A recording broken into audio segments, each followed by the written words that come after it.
Stephanie in Winterville, Georgia. What does this say about us as our culture? It's definitely anything goes summer, isn't it? Yes, it is. I'm sorry. Well, of course, I definitely wanted to chime in on this topic. Just to let you know, to begin with, Sweden, Norway, and Iceland, it's illegal to purchase sexual services. They have this thing called the Nordic model. Right. So most of the democratic socialist countries in Europe actually don't have legal prostitution. Yeah, I think that's true. I thought that was true of all 4 of the Scandinavian countries. Maybe not Finland. It may well be. Yeah. I think Finland was leaning towards it as well. And I know that actually in France and Britain, until April 2016, I think it used to be, you could have legal brothels, and now brothels. So are they going to get around this with sex bots?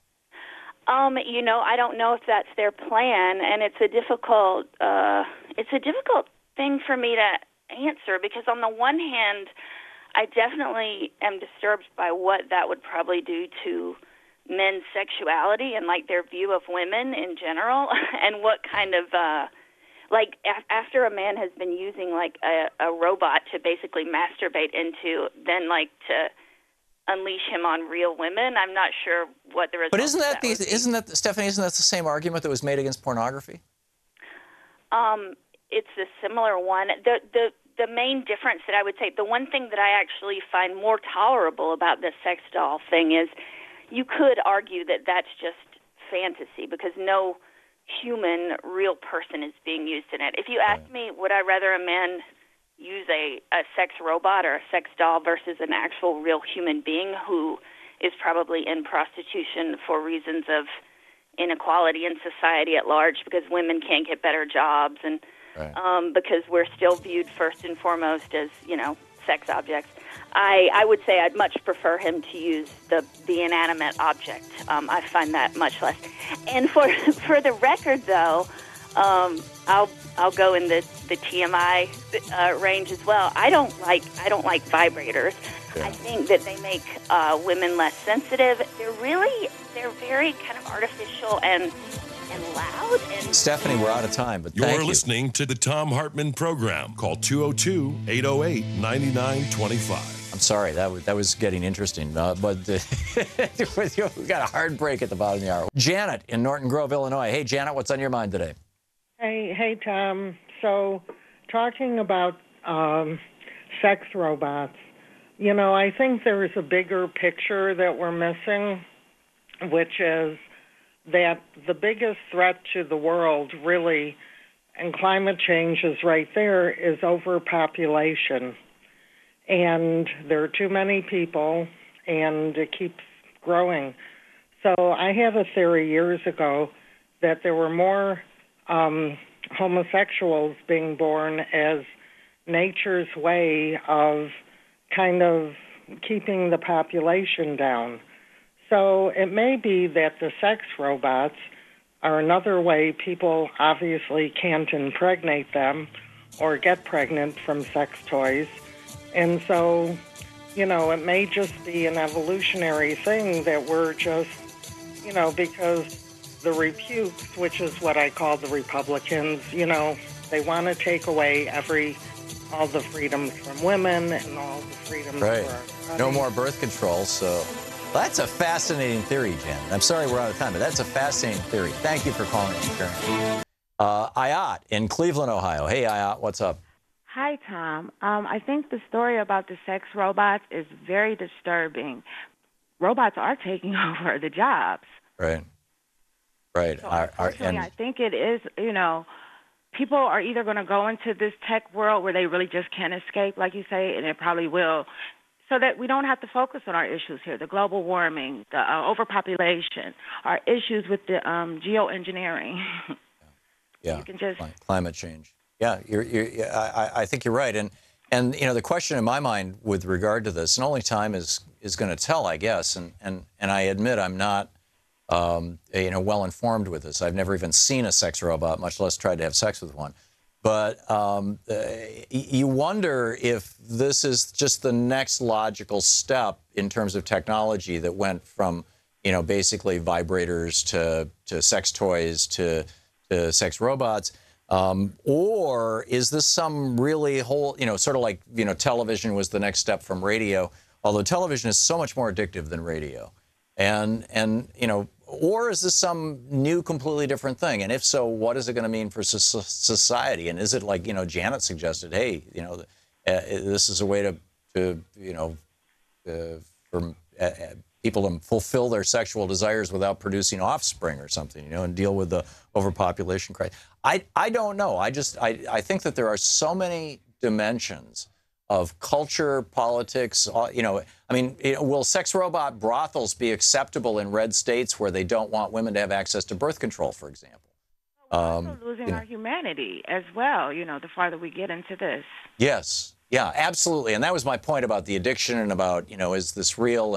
And the arguments that were made against porn early on, and still are, for that matter.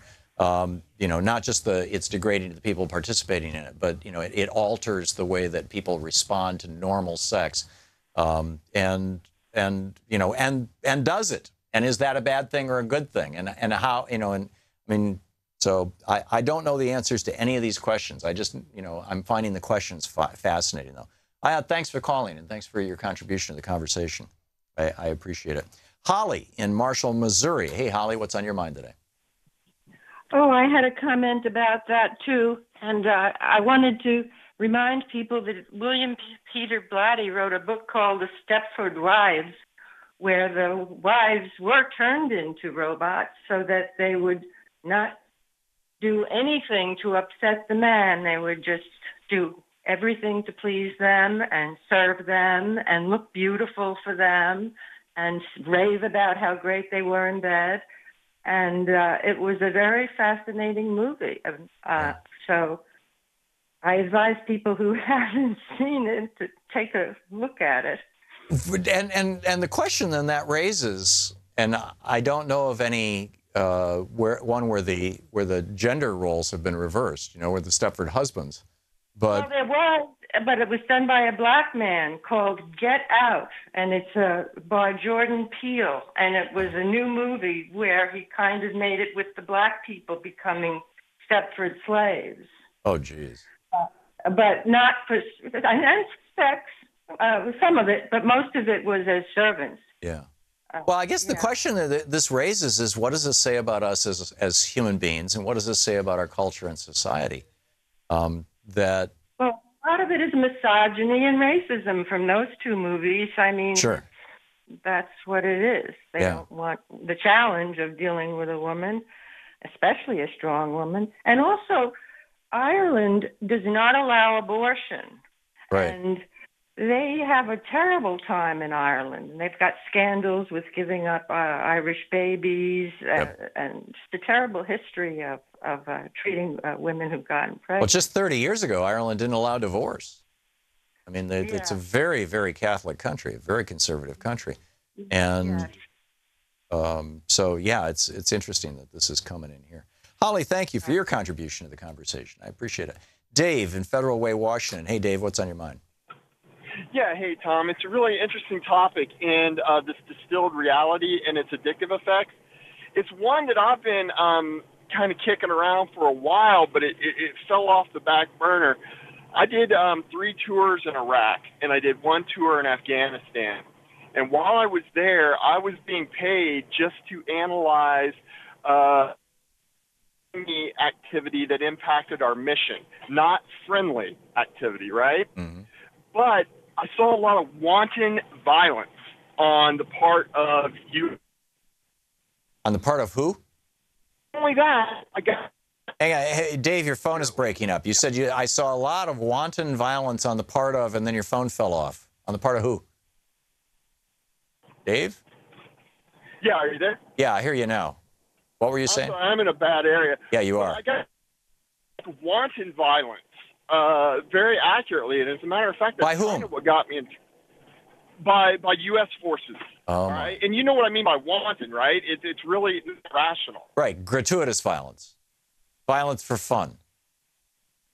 The supersensory, is it still breaking up?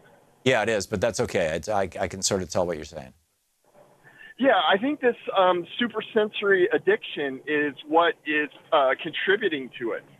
And a lot of times, there's a variety of factors. I mean, like I said, I never intended to predict any of this, and it ended up getting me into some trouble because I interfered with some of it. Right. But the bottom line is sex does have a lot to do with it, because there was almost always increased amounts of pornography, and that these individuals were consuming. Right. And it was really violent, and and it basically dehumanized. It causes a dehumanizing effect and a lack of empathy. Yeah, that's a major concern. I mean, this was the concern about television too, is that we wouldn't think of other human beings as being as real as they are because they're not as concentrated as that reality on television. Dave, thanks for sharing your story with us. I appreciate it. Boy, what a day, what a day. Pierre in Miami, Florida. Hey, Pierre, what's on your mind? Thanks for listening to Sirius XM. Hi, Tom. How you doing? I just wanted to go back to the previous topic about, sexual desire and all that.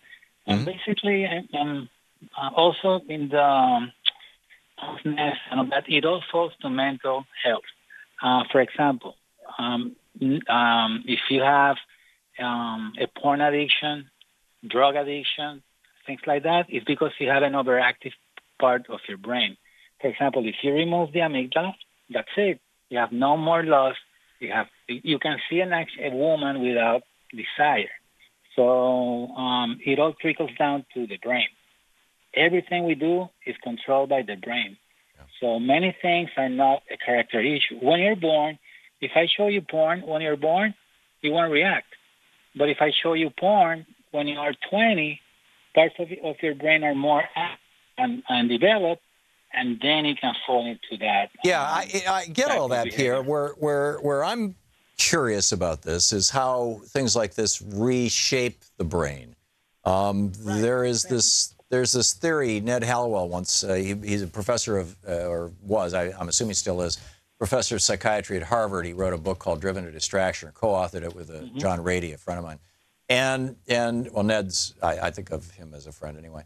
But Ned made the comment to me once that adrenaline and testosterone were the the big drugs to worry about. And I remember when I was back doing ADHD stuff, it became fairly clear to me that people who had low thalamic volume controls, basically their thalamus is not transferring a lot of sensory data to their brain, are more vulnerable to drug addiction. And this is like not even debated any longer. Are more vulnerable to drug addiction because the drugs give them a jolt of dopamine, which makes them feel alive. It's this core need to feel alive. And the problem is that the dopamine receptor, the dopamine receptors in the body, over time can kind of become clogged or exhausted, essentially. You need more and more and more dopamine, which is why typically addictions have a downward spiral to them, whether it's alcohol or sex or whatever it may be. Right. So my question was, are these sex robots activating that kind of a thing? In other words, are they concentrated reality the way television and heroin are, or are they simply a simulacrum of reality, not a concentration of it, and therefore they're not going to rewire people's brains, and they're not going to be all that interesting? And I don't know the answer to that question. Yes, but for example, you cannot be an Einstein because your brain is not wired the same way his brain was. Yeah, but that doesn't have to do with sensation seeking. I mean, sensation seeking is typically low levels of dopamine in the brain. There's other chemicals that are associated with it, but dopamine is the big one. And experience actually alters our brain dopamine levels. So anyhow, Pierre, thanks for the call. Thanks for listening to Sirius XM.